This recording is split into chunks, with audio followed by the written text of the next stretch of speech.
Ballard locks and the Lake Washington Ship Canal service all of the fishing boats that dock in Salmon Bay.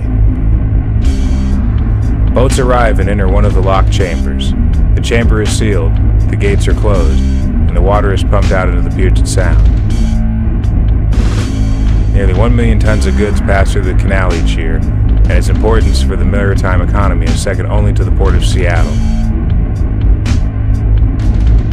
The locks are staffed 24 hours a day, and visitors are encouraged to report any suspicious activities to the authorities.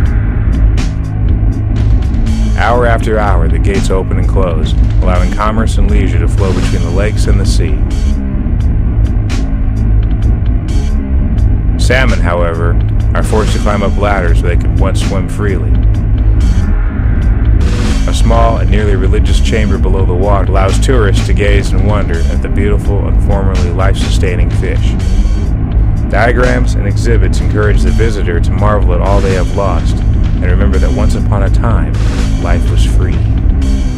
In 1911, the U.S. Army Corps of Engineers began building the canal between Lake Washington and the Puget Sound. It completely altered the flow and rhythm that the Duwamish had known before being conquered by the Army. The land that is now Ballard was once inhabited by the Shilshole band of the Duwamish tribe.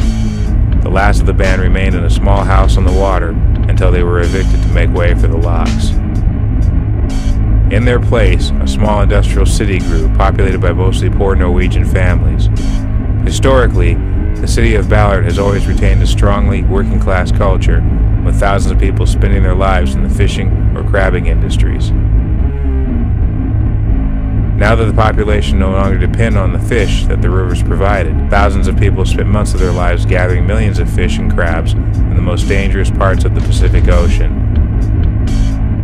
Working on a fishing or crabbing boat is extremely hazardous and requires great physical risk of the worker.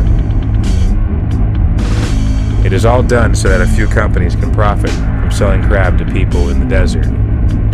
Several reality TV shows have documented the everyday activity on these boats. These shows are one of the primary mechanisms through which business interests keep workers engaged in this profession. 41 years is starting to show. All the muscles and the tissues are torn in my neck.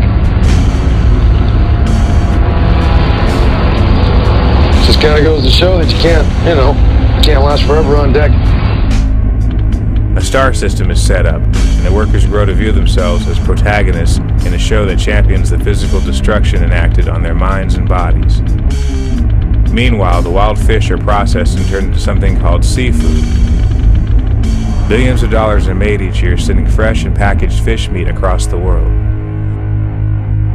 Like all modern food production, the seafood industry is an efficient, profitable system that has a wide market. The processing centers are cold and metallic, filled with the dissected remains of the sea life taken from the oceans.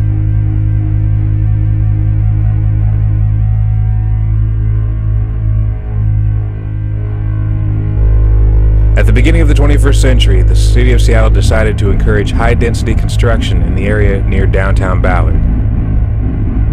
Subsequently, dozens of condos began to rise into the air, bringing thousands of new residents into the formerly working-class city.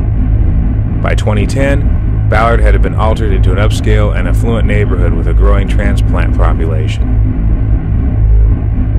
Nothing is spared in the forward march of progress. Everything is consumed and altered at a rapidly increasing pace.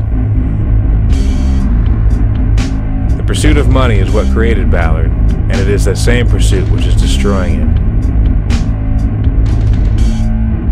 Before long, downtown Ballard will look like every other commercial center, sterilized, uniform, and boring.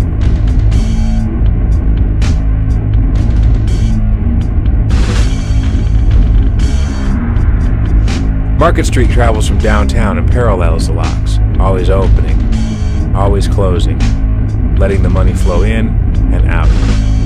The workers in the boats wait their turn to be lowered into the sea, bound for days and weeks and months of hard labor aboard their cramped vessels.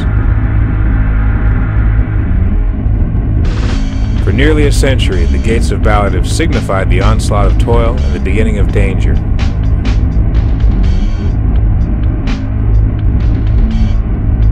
But they have also been symbols of return heralds of freedom.